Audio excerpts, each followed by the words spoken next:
नमस्कार, India voice देख रहे हैं आप और मैं हूं आपके साथ आदित्य सिंह। स्वागत है आपका हरियाणा पंजाब में, जहां हम बात करते हैं हरियाणा और पंजाब की तमाम बड़ी खबरों के बारे में। लेकिन सबसे पहले हरियाणा में महापुरुषों की जयंती को सरकारी तौर पर राज्य स्तरीय कार्यक्रम कर मनाने के क्रम में हिसार में महाराजा दक्ष प्रजापति की जयंती धूमधाम से मनाई गई। इस जयंती समारोह में मुख्य अतिथि के रूप में हरियाणा के सीएम नायब सिंह सैनी मौजूद रहे। इस दौरान उन्होंने मंच से बीजेपी सरकार की कई योजनाओं के बारे में बताया। साथ ही कहा कि सामाजिक न्याय के हक में बैकवर्ड क्लास के लिए बीजेपी ने पिछले 10 वर्षों में अनेक जनहितैषी फैसले लेकर उन्हें क्रियान्वित किया है, यानी उन्हें धरातल पर लाया। और उन्होंने मंच से क्या कुछ कहा, आइए आपको सुनाते हैं। मेरे लिए बड़े गर्व की बात है, मेरे लिए ये फख्र की बात भी है कि आज ब्रह्मा जी के पुत्र गुरु दक्ष प्रजापति महाराज के अनुयायियों से मिलकर के मुझे बहुत खुशी हो रही है। मैं गुरु दक्ष प्रजापति महाराज को सिर झुका करके नमन करता हूं, प्रणाम करता हूं। आप सबका दिल से धन्यवाद करता हूं, आप सबको बधाई भी देता हूं, आप सबको शुभकामनाएं भी देता हूं। आज गुरु दक्ष प्रजापति महाराज की जन्म जयंती के अवसर के ऊपर हम एकत्र हुए हैं। गुरु ब्रह्मा जी प्रजापति महाराज ने 5 तत्वों से, पृथ्वी, जल, वायु, आकाश और अग्नि, 5 तत्वों से इस सृष्टि का निर्माण किया है। ब्रह्मा जी के बेटे दक्ष प्रजापति जी महाराज ने 5 तत्वों को मिला करके बर्तनों की कलाकारी ये की है। ये हमारे लिए बड़ा गर्व का भाइयों दिन अवसर है। मैं ये भी आज इस अवसर के ऊपर कहना चाहूंगा कि दुनिया में गुरु दक्ष प्रजापति महाराज से बड़ा कोई भी कलाकार नहीं है। हम जब इतिहास के अंदर जाते हैं, जब देखते हैं, तो ये कलाकारी दुनिया में पहली बार अगर किसी के पास आई है, ये कलाकारी ये हमारे पास आई है, हमारे समाज के पास आई है। मुझे इस बात का गर्व है। मिट्टी के बर्तन बनाने का काम करने से पहले गुरु दक्ष प्रजापति जी महाराज ने तथा मूर्तियां बनाने की कला से हमेशा देश की सभ्यता को, देश की संस्कृति को जोड़ने का अगर किसी ने काम किया है तो वो गुरु दक्ष प्रजापति जी महाराज ने वो किया है। इसके लिए हम सबको बड़ा गर्व है। मैं देखता हूं, अगर हमारे हरियाणा के अंदर ही बात करें, राखीगढ़ी और बनवाली, ये 2 ऐसे स्थान हैं जहां पर हजारों वर्ष पहले भाइयों खुदाई होती है। और उस खुदाई से अगर कुछ मिलता है तो भाइयों वो मिट्टी के बर्तन और जिनके ऊपर कलाकारी भाइयों अंकित है, वो बर्तन हजारों वर्ष पहले भी वो कलाकारी हमारे पास है। वो मिट्टी के बर्तन उस खुदाई से आज भी उस बात का परिणाम है, उस बात का घोतक है कि ये कलाकारी आज की नहीं है, ये परंपरागत हमारी पीढ़ियों की कलाकारी है, जिसके ऊपर हमें गर्व है। मुझे ये भी बताते हुए बड़ा गर्व हो रहा है कि बर्तनों पर उस समय की हुई चित्रकारी इस बात को भी अंकित करती है कि उस समय समाज की आर्थिक दशा क्या थी, उसका भी अंदाजा उस राखीगढ़ी से 5000 वर्ष पहले, भाइयों हजारों वर्ष पहले खुदाई के अंदर जब वो बर्तन मिलते हैं तो उससे हमें पता चलता है। मुझे ये भी खुशी है कि चाक के आविष्कार से इसकी कला को बढ़ावा मिला है। ये हमारी संस्कृति में है, हमारे संस्कारों में है। आज भी अगर परिवार में शादी होती है तो हम चाक की पूजा करते हैं। ये हमारे संस्कार के अंदर। तो चलिए रुक करते हैं अगली खबर का, जहां हरियाणा में दिल्ली के मुख्यमंत्री अरविंद केजरीवाल की पत्नी सुनीता केजरीवाल ने आम आदमी पार्टी की हरियाणा के लिए 5 गारंटियां पेश की। इस दौरान पंजाब के सीएम भगवंत मान व उनके साथ आम आदमी पार्टी नेता संजय सिंह भी मौजूद रहे। सीएम भगवंत मान ने अपने संबोधन में हरियाणा से चुनाव लड़ने की वजह बताते हुए कहा कि जहां जहां हरियाणा में हम गए वहां वहां लोगों ने आम आदमी पार्टी की तारीफ की। लड़ती है बहुत तुसी कमाल कीती है पंजाब ते हरियाणा च। पहला कदे नहीं सोचा सी किसी ने कि 92 सीटां लै सकदी कोई पार्टी पंजाब दे विच 92, और किथे कौन कौन हारे। बादल हार गए, कैप्टन हार गए, सिद्धू हार गए, मजीठीए सफाई करती लोगों ने। यह उदों हुंदा है जदों लोग लड़न। जब पब्लिक लड़ती है ना किसी के लिए, फिर उसको कोई नहीं हरा सकता, उस बंदे को कोई नहीं हरा सकता। केजरीवाल जी के लिए दिल्ली की पब्लिक लड़ती है, पंजाब में आम आदमी पार्टी के लिए पंजाब की जनता ने लड़ाई लड़ी, तो ये काम हुआ है। अभी तो उनकी आगे देख लो, अकाली दल का क्या हाल हो गया पंजाब में। अकाली दल का हाल देख लो, किसी का भी पूछ लो वैसा उनका लोग उनका नाम लेने को तैयार नहीं है, नाम सुनने को तैयार नहीं है। ये देखो, ये रब दी चक्की है, ये रब दी चक्की है। ये चलदी थोड़ी जी हौली है पर पींदी बहुत बरीक है। जिन्होंने पाप किया, जिन्होंने गुरुओं की बाणी गलियां चरोली, जिन्होंने बाबे नानक दी तकड़ी कह के ਉਹਦੇ ਵਿੱਚ चिट्टा तोलिया, तो फिर परमात्मा देखदा है, रब देखदा है। ना घसुन मारदा ना लत्त मारदा, रब जदों मारदा मत मारदा। इन्हां दी मत बजी आ। असीं आम घरां दे मुंडे आ। मैं तो महेंद्र मास्टर दा मुंडा सतौज पिंड तो आम घरां च उठ के आया, गरीबियां च उठ के आया।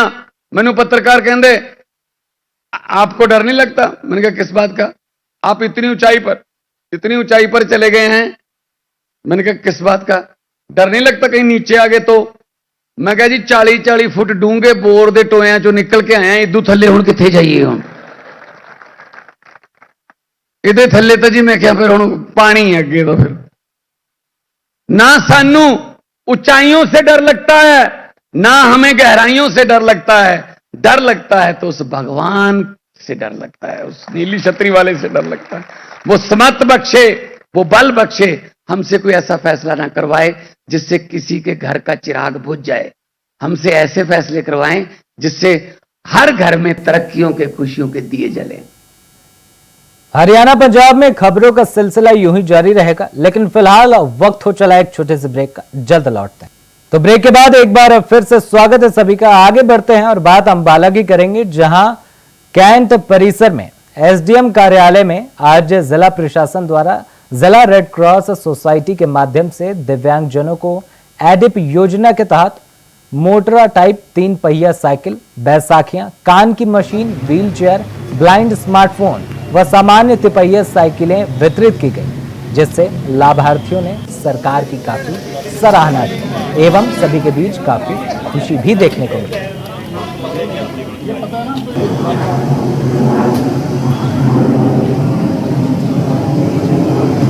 आज हम अंबाला कैंट में विकलांगों को ट्राईसाइकिल, व्हील चेयर और अदर अप्लायंसेस दे रहे हैं, जिसमें कानों की मशीन भी है, क्रचेस भी हैं, और इसमें हम इस बार जो है मोटराइज दे रहे हैं। और अंबाला कैंट से हमने 26 बेनिफिशियरीज को चयन किया है, जो कि मतलब कि आज उनको मतलब कि सभी लोगों को मोटराइज हम ट्राईसाइकिल देंगे।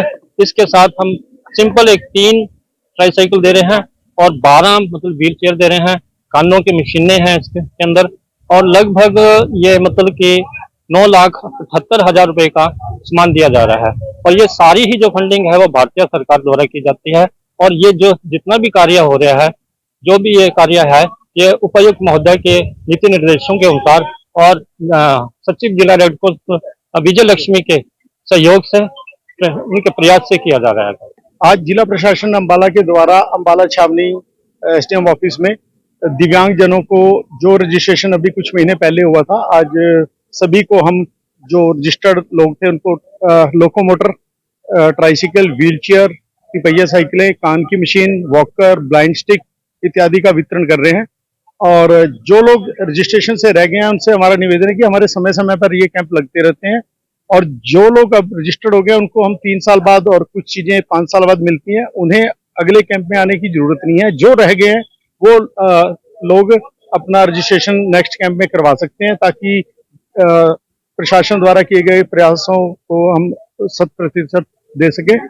और हमारा निवेदन है कि कल हमारा लास्ट डे का डिस्ट्रीब्यूशन कैंप है पंचायत भवन अम्बाला शहर में। आज मैं सभी से अपील करता हूं कि अम्बाला शहर में जिन भी लोगों ने रजिस्टर किया है वो अपनी स्लिप साथ में लेके आए जो हमने उनको दी थी, और आप अपना सामान ले जा सकते। खबरों में आगे बढ़ते हुए बात सोनीपत की करेंगे, जहां हरियाणा में विधानसभा चुनाव के पहले ईडी ने बड़ी कार्रवाई की है। आपको बता दें कि सोनीपत से कांग्रेस विधायक सुरेंद्र पवार को हिरासत में ले लिया गया है। कांग्रेस विधायक सुरेंद्र पवार के खिलाफ अवैध खनन के मामले में कार्रवाई हुई है और ईडी ने विधानसभा चुनाव के पहले एक बड़ी कार्रवाई को अंजाम देते हुए कांग्रेस विधायक को हिरासत में ले लिया है। हमने एक एप्लीकेशन दी है अरेस्ट करने के बाद कि एक्यूज से जो मनी ट्रेल है उसके बारे में पूछताछ करनी है, इसलिए हमें 14 दिन का रिमांड चाहिए। सुरेंद्र पवार है, सिटिंग एमएलए है। इनके खिलाफ 8 एफआईआर हैं और एक एफआईआर एनफोर्समेंट डायरेक्टरेट ने फाइल करवाई है। 9 एफआईआर है। तकरीबन 25 करोड़ का ट्रेल है, मनी ट्रेल जो हमने पता कर लिया। इसमें बहुत सारे हैं, अभी तो मैं उनके पूरे नाम नहीं बता सकता, पर बहुत सारे हैं। तो हमने पहली अरेस्ट इनको किया, आज पेश किया। ये जनवरी में चल रहा है, जनवरी 2021 2024। ये तो लंच के बाद कोर्ट ने डिसीजन लेना है क्या करना है। मैं इस बारे में तो कुछ नहीं कोर्ट के बारे में बता सकता। मुद्दे रहे हैं उनकी तरफ से ये था कि अम्बाला कोर्ट की जुरिसडिक्शन नहीं है, गुड़गांव कोर्ट की जुरिसडिक्शन है, क्योंकि एक केस को पहले गुड़गांव में पेश किया था। तो वो हमने उसको बता दिया कि एक्ट के नोटिफिकेशन के मुताबिक अम्बाला कोर्ट की भी जुरिसडिक्शन। इस मामले एक दिलबाग सिंह थे जो पहले हुए थे, वो किसी और मामले में थे। हाँ जी, सुरेंद्र पवार के बेटे को भी इस मामले में गिरफ्तार किया? नहीं, अभी और किसी को नहीं। खबरों में आगे बढ़ेंगे और बात सोनीपत की करेंगे, जहां सड़क किनारे अतिक्रमण के कारण लोगों को आवाजाही में काफी समस्या का सामना करना पड़ रहा है। आपको बता दें कि सड़क किनारे फुटपाथ ब्लॉक रहने के कारण अक्सर लोग सड़क पर चलने को मजबूर हो जाते हैं, जो कई हादसों का आमंत्रित करता है। अतिक्रमण को ध्यान में रखते हुए सोनीपत पुलिस ने एसीपी राहुल देव के नेतृत्व में शहर के सभी मेन रोड पर मार्च निकाला और अतिक्रमण करने वाले दुकानदारों को सीधी चेतावनी दी कि अगर दुकान संचालकों ने 2 दिन के अंदर अपना सामान नहीं हटाया तो नगर निगम के साथ अभियान चलाया जाएगा और उनके खिलाफ सख्त से सख्त कार्रवाई की जाएगी।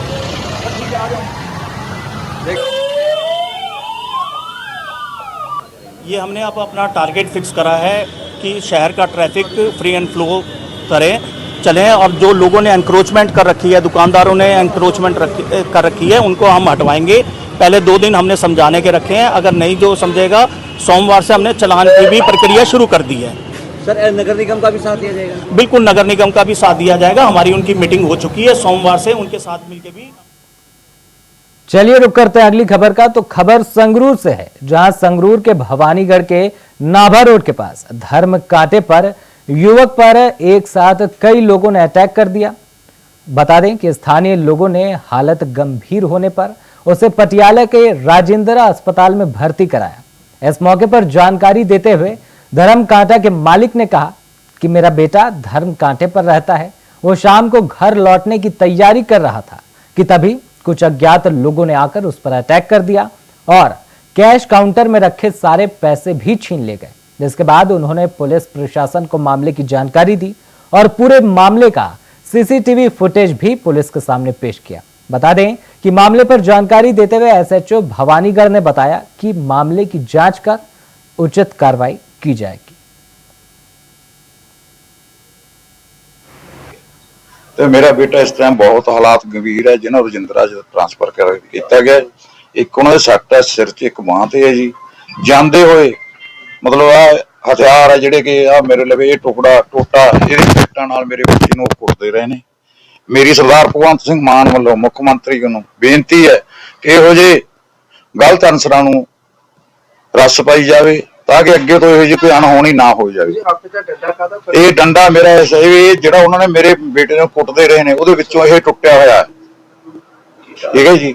ਕਿੰਨੇ ਜਾਣੇ ਆਏ ਸੀਗੇ ਤਕਰੀਬਨ ਕੋਈ ਸ਼ਾਮ ਦਾ ਟਾਈਮ ਜੀ 4 ਮੋਟਰਸਾਈਕਲਾਂ ਤੇ ਆਏ ਸੀ, ਜਿਨ੍ਹਾਂ ਵਿੱਚੋਂ ਇੱਕ ਮੋਟਰਸਾਈਕਲ ਮੇਰੇ ਕਬਜ਼ੇ 'ਚ ਵੀ ਹੈਗਾ। ਉਹ ਮੋਟਰਸਾਈਕਲ ਛੱਡ ਕੇ ਭੱਜ ਗਏ ਨੇ। ਪੁਲਿਸ ਆ ਕੇ ਮਾਮਲਾ ਦੇਖ ਕੇ ਗਈ ਹੈ। ਪੁਲਿਸ ਹੁਣ ਤੱਕ ਰਾਤ 7:30 ਵਜੇ ਦੀ ਘਟਨਾ ਜੀ, ਪੁਲਿਸ ਨੇ ਹੁਣ ਤੱਕ ਕਹਿ ਰਹੇ ਨੇ ਅਸੀਂ ਆ ਰਹੇ ਜੀ, ਆ ਰਹੇ ਹਾਂ। ਹੁਣ ਤੱਕ ਦਾ ਟਾਈਮ ਦੇਖ ਲਓ 11 ਵਜੇ ਨਾਲ, ਹੁਣ ਤੱਕ ਪੁਲਿਸ ਦੀ ਕੋਈ ਕਾਰਵਾਈ ਨਹੀਂ ਹੋਈ ਜੀ। ਸਾਡੇ ਕੋਲ ਰਜਿੰਦਰਾ ਹਸਪਤਾਲ ਪਟਿਆਲਾ ਚੋਂ ਇਤਲਾਹ ਆਈ ਸੀ ਰਕੇਸ਼ ਕੁਮਾਰ ਪੁੱਤਰ ਜੱਗਾ ਰਾਮ ਵਾਸੀ ਗਾਂਧੀ ਨਗਰ ਜਿਹੜਾ ਰਜਿੰਦਰਾ ਹਸਪਤਾਲ 'ਚ ਦਾਖਲ ਹੈ, ਜਿਹਦੇ ਤੇ ਸਾਡੇ ਅਮਨਦੀਪ ਸਿੰਘ ASI ਜਾ ਕੇ ਉਹਦੇ ਬਿਆਨ ਲੈ ਕੇ ਆਏ ਆ। ਬਿਆਨਾਂ ਦੇ ਮੁਤਾਬਕ ਜੋ ਵੀ ਕਾਨੂੰਨ ਮੁਤਾਬਕ ਬਣਦੀ ਕਾਰਵਾਈ ਉਹਦੇ ਤਹਿਤ ਮੁਕੱਦਮਾ ਦਰਜ ਕੀਤਾ ਜਾ ਰਿਹਾ। ਸਰ ਕਹਿ ਰਹੇ ਨੇ ਕਿ ਪੈਸੇ ਵਗੈਰਾ ਵੀ ਲੈ ਕੇ ਇਸ ਦੇ ਬਾਰੇ ਜਾਂਚ ਉਹ ਦੌਰਾਨੇ तफ्तीश ਜਿਹੋ जी भी कोई गल हुई ਉਹਦੇ मुताबिक कानूनी कार्रवाई की। आगे बढ़ते हैं और बात करेंगे पंजाब के समराला की, जहां जटाना गांव में एक 19 वर्षीय युवक ने नहर में छलांग लगाकर आत्महत्या कर ली। आपको बता दें कि जानकारी के मुताबिक छात्र का स्कूल के ही एक टीचर से प्रेम प्रसंग चल रहा था।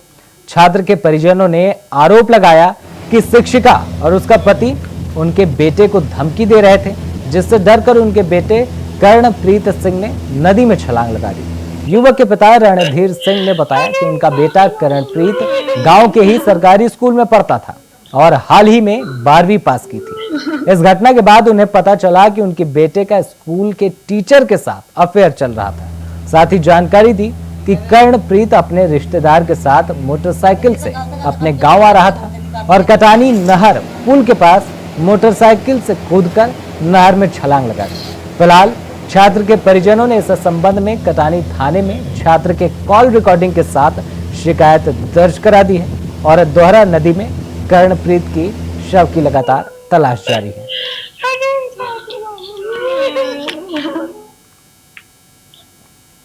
ਸਾਡੇ ਨਾਲ ਜੀ ਮੇਰਾ ਬੱਚਾ ਇੱਕ ਦੀ +2 ਪਾਸ ਕਰਕੇ ਹਟਿਆ ਸੀਗਾ। ਇਹ ਰਾਮਪੁਰ ਤੋਂ ਜੀ ਮੈਡਮ ਸੀਗੀ ਸੁਖਪਾਲ ਕੌਰ, ਤੇ ਆਪਣੇ ਜਟਾਣੇ ਸਕੂਲ ਚ ਪੜਾਉਂਦੀ ਹੈ ਜੀ। ਇਹਦੇ ਨਾਲ ਕਿਤੇ 2-3 ਮਹੀਨੇ ਤੋਂ ਰਿਲੇਸ਼ਨ ਚੱਲਦੇ ਨੇ ਤੇ ਜੀ ਬਾਕੀ ਇਹ ਚੈਟ ਝੂਠ ਵੀ ਕਰਦੇ ਸੀ ਇੱਕ ਦੂਸਰੇ ਨੂੰ ਤੇ ਮੈਸੇਜ ਮੂਸੇਜ ਭੇਜਦੇ ਸੀਗੇ। ਬਾਕੀ ਜਿਹੜਾ ਇਹਨਾਂ ਦਾ ਦਿਓਰ ਆ ਜੀ ਹੈਪੀ ਤੇ ਇਹਨਾਂ ਦਾ ਘਰ ਵਾਲਾ, ਇਹ ਜੀ 3-4 ਦਿਨਾਂ ਤੋਂ ਧਮਕੀਆਂ ਮਾਰ ਰਹੇ ਨੇ ਬੱਚੇ ਨੂੰ ਮੇਰੇ ਨੂੰ, ਤੇ ਘਰੇ ਤਾਂ ਉਹਨੇ ਕੋਈ ਗੱਲ ਨਹੀਂ ਕੀਤੀ ਹੈਗੀ। ਧਮਕੀਆਂ ਮਾਰ ਕੇ ਉਹਨੂੰ ਕਹੀ ਗਏ ਨੇ, ਕਹਿੰਦੇ ਨਹੀਂ ਤਾਂ ਤੂੰ ਆਪ ਆਪਣਾ ਵੀ ਸੁਸਾਈਡ ਕਰ ਲਾ, ਨਹੀਂ ਤੇਰਾ ਅਸੀਂ ਕਰ ਦਾਂਗੇ। ਇਹ ਸਾਰੀਆਂ ਆਪਣੇ ਫੋਨ ਦੇ ਵਿੱਚ ਵੀ ਰਿਕਾਰਡਿੰਗਾਂ ਨੇ ਜੀ, ਤੇ ਬਾਕੀ ਸਾਰੇ ਪ੍ਰੂਫ ਆਪਣੇ ਫੋਨ ਦੇ ਵਿੱਚ ਨੇ ਜੀ।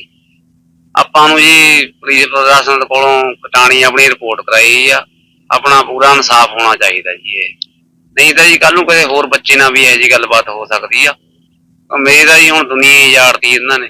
ਇਹ ਸਰ ਸਕੂਲ ਦੇ ਜਦੋਂ ਰਿਜ਼ਲਟ ਹੋ ਗਿਆ ਨੇ, ਮੈਡਮ ਪੜ੍ਹਦੀ ਸੀ ਇਹਨਾਂ ਦੇ ਸਕੂਲ ਦੇ ਵਿੱਚ ਸੁਖਪਾਲ ਕੌਰ, ਮਤਲਬ ਵੀ ਉਹਨੇ ਆਪਣੇ ਚੰਗੁਲ 'ਚ ਇਹਨੂੰ ਫਸਾਇਆ, ਇਹਨੂੰ ਬੇਟੇ ਨੂੰ। ਹੁਣੇ ਤਾਂ ਬੱਚਾ ਸੀ, ਇਹਨੂੰ ਤਾਂ ਕੁਝ ਪਤਾ ਨਹੀਂ, ਉਹ ਤਾਂ 35-37 ਸਾਲ ਦੀ ਸੀ ਜੀ। ਕਿਤੇ ਇਹਨੂੰ ਹਲੇ 19ਵਾਂ ਲੱਗ ਕੇ 20ਵਾਂ ਪੂਰਾ ਹੋਇਆ। ਹੁਣ ਇਹ ਬੱਚੇ ਦੇ ਤਾਂ ਦਿਮਾਗ 'ਚ ਕੁਝ ਨਹੀਂ ਸੀ, ਉਹਨੇ ਇਹਨੂੰ ਫਸਾਇਆ ਆਪਣੇ ਚੰਗਲ 'ਚ। ਵਧੀਆ ਗੱਲ ਆ ਜੀ, ਪਹਿਲਾਂ ਇਹ ਪਤਾ ਹੋਣਾ ਚਾਹੀਦਾ ਆਪਾਂ ਨੂੰ ਵੀ। ਹੁਣ ਆਪਾਂ ਨੂੰ ਵੀ ਡਰ ਲੱਗਣ ਲੱਗ ਗਿਆ ਵੀ ਬੱਚਿਆਂ ਨੂੰ ਸਕੂਲ 'ਚ ਭੇਜ ਨਹੀਂ ਸਕਦੇ ਆਪਾਂ। ਹੁਣ ਜਦੋਂ ਮੈਡਮਾਂ ਇਹ ਕਲਾਸਾਂ ਦਿੰਦੀਆਂ ਨੇ ਸਕੂਲ 'ਚ ਬੁਲਾ ਕੇ ਬੱਚਿਆਂ ਨੂੰ ਵੀ ਕਿੱਦਾਂ ਕਿਸੇ ਨੂੰ ਕਿਵੇਂ ਕਿਸੇ ਨਾਲ ਰਿਲੇਸ਼ਨ ਬਣਾਈਦੇ ਨੇ, ਜਦੋਂ ਮੈਡਮ ਟੀਚਰ ਹੀ ਆਪਣੇ ਬੱਚੇ ਨਾਲ ਰਿਲੇਸ਼ਨ ਬਣਾਉਣ ਲੱਗ ਗਈ, ਫਿਰ ਬੱਚਿਆਂ ਨੂੰ ਕਿੱਥੋਂ ਸਕੂਲ 'ਚ ਭੇਜਿਆ ਜਾਊ। ਅੱਜ ਤਾਂ ਇਹ ਮੈਡਮ ਨੇ ਕੀਤਾ, ਕੱਲ ਨੂੰ ਕੋਈ ਸਰ ਵੀ ਕਰੂਗਾ ਜੀ, ਹੈ ਕਿ ਨਹੀਂ? ਕੱਲ ਨੂੰ ਫਿਰ ਤਾਂ ਕੁੜੀਆਂ ਵੀ ਨਹੀਂ ਸੇਫ ਹੈਗੀਆਂ ਸਕੂਲ 'ਚ। ਜਦੋਂ ਅੱਜ ਕੱਲ ਦੀ ਜਨਰੇਸ਼ਨ 'ਚ ਮੁੰਡੇ ਨਹੀਂ ਸੇਫ, ਫਿਰ ਕੁੜੀਆਂ ਸੇਫ ਹੋ ਜਾਣਗੀਆਂ। ਅਸੀਂ ਤਾਂ ਇਹੀ ਮੰਗ ਕਰਦੇ ਹਾਂ, ਸਾਡਾ ਬੱਚਾ ਗਿਆ ਨਾ, ਜਿਹੜਾ ਇਹ ਮੈਡਮ ਨੇ ਉਹਦੇ ਨਾਲ ਗਲਤ ਕੀਤਾ, ਤਾਂ ਤੁਹਾਨੂੰ ਵੀ ਬੰਦੇ ਪਿੱਛੇ ਬੰਦਾ ही चाहिए। खबरों में आगे बढ़ते हुए बात यमुनानगर की करेंगे, जहां लगातार अलग अलग विभागों में सीएम की फ्लाइंग टीम यमुनानगर में दस्तक देती है, जिसके चलते आज जगाधरी के कृषि विभाग में सीएम फ्लाइंग की टीम पहुंची। तो वहीं सीएम फ्लाइंग टीम के अधिकारी दिनेश शर्मा का कहना है कि प्लाईवुड फैक्ट्री में टेक्निकल खाद का उपयोग किया जाना चाहिए, जबकि उसकी जगह किसानों की फसल में उपयोग होने वाले खाद को प्लाईवुड की फैक्ट्री में ग्लू बनाने के लिए प्रयोग किया जा रहा है, जिसे लेकर पहले भी खाद के सैंपल भरे गए थे, जो कि करनाल लैब से वापस आ गए, क्योंकि रिपोर्ट में लिखा गया कि सैंपल सही तरीके से नहीं लिए गए थे। लेकिन वहीं पर सीएम फ्लाइंग के अधिकारी ने आरोप लगाते हुए कहा कि अब से पहले कृषि विभाग में जो अधिकारी कार्यरत थे, उनकी मिलीभगत से किसानों के यूरिया का उपयोग प्लाईवुड फैक्ट्री में किया जा रहा था। जनवरी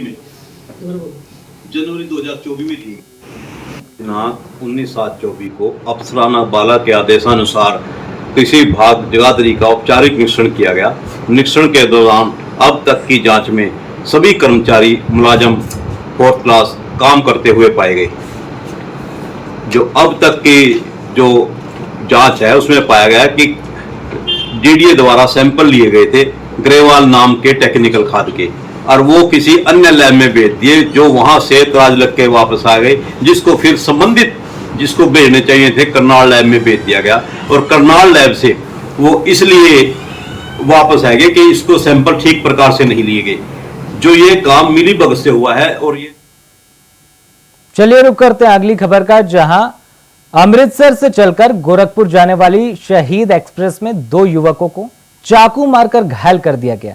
बताया जा रहा है कि अंबाला से 3 युवक गाड़ी में चढ़े थे और कुछ दूर जाने के बाद उन्होंने एक व्यक्ति पर चाकू से हमला कर दिया। ऐसे में बीच बचाव करने आए युवक पर भी बदमाशों ने चाकू से अटैक कर दिया। हालांकि ये सब कुछ बिना बात के हुआ है। साथ ही प्रत्यक्षदर्शियों की माने तो वो लोग रास्ते में ही गाड़ी पर सवार हुए। वहीं जीआरपी के अधिकारी का कहना है कि अभी घायल को चंडीगढ़ में अस्पताल में दाखिल कराया गया है। साथ ही घायल के बयान पर आगे की कार्रवाई की जाएगी। में रात घटना बारे सूचना प्राप्त हुई थी, तो उस समय ड्यूटी अफसर हमारे राजसिंह सब इंस्पेक्टर थे, उनको आरपीएफ के साथ मौके पर रवाना किया गया था। फिर वो पता लगा भी बराड़ा स्टेशन पे उसको जिसका चोट वगैरह लगी है उसको उतारा था गाड़ी से। फिर उसको बुलाना ले गए, वहां जाते रहे, वहां से वो अंबाला कर। रुक करते हैं अगली खबर का, तो खबर पठानकोट से है, जहां रेनी सीजन के चलते माइनिंग विभाग की ओर से माइनिंग पर पूर्ण तौर पर पाबंदी लगी है। वहीं पठानकोट के साथ लगते जम्मू कश्मीर और हिमाचल की ओर से लगातार बिना दस्तावेज के रेत बजरी का नाजायज कारोबार हो रहा है, जिसके तहत पठानकोट में माइनिंग विभाग द्वारा बड़ी कार्रवाई की गई। माइनिंग विभाग द्वारा हिमाचल और जम्मू कश्मीर से पंजाब में दाखिल हुई रेत बजरी से भरी 9 इलीगल गाड़ियों को कब्जे में लिया गया है। वहीं एक ट्रैक्टर ट्रॉली भी कब्जे में ली गई। इन गाड़ियों को रेत बजरी संबंधी कागजात पूरे न पाए जाने पर कब्जे में लिया गया, जिसके तहत माइनिंग विभाग ने इन पर कार्रवाई करते हुए लाखों रुपए का जुर्माना भी लगाया है।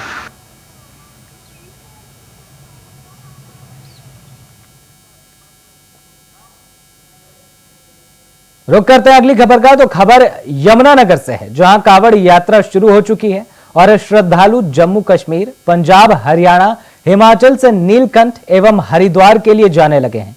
यात्रियों को किसी तरह की कोई दिक्कत ना आए, इसके लिए यमुनानगर जिला प्रशासन के सभी विभागों के अधिकारियों ने बैठक करके कई तरह के दिशा निर्देश जारी किए हैं। जहां यमुनानगर के उपायुक्त कैप्टन मनोज कुमार और पुलिस अधीक्षक गंगाराम पूनिया ने बताया कि इस दौरान यमुनानगर जिला के सभी चौक चौराहों व आने जाने वाले रास्तों पर लगभग 600 पुलिस के कर्मचारी एवं होमगार्ड के जवानों की ड्यूटी रहेगी। साथ ही साथ तीसरी आंख यानी कि सीसीटीवी कैमरे से भी आने जाने वालों पर कड़ी नजर रखी जाएगी।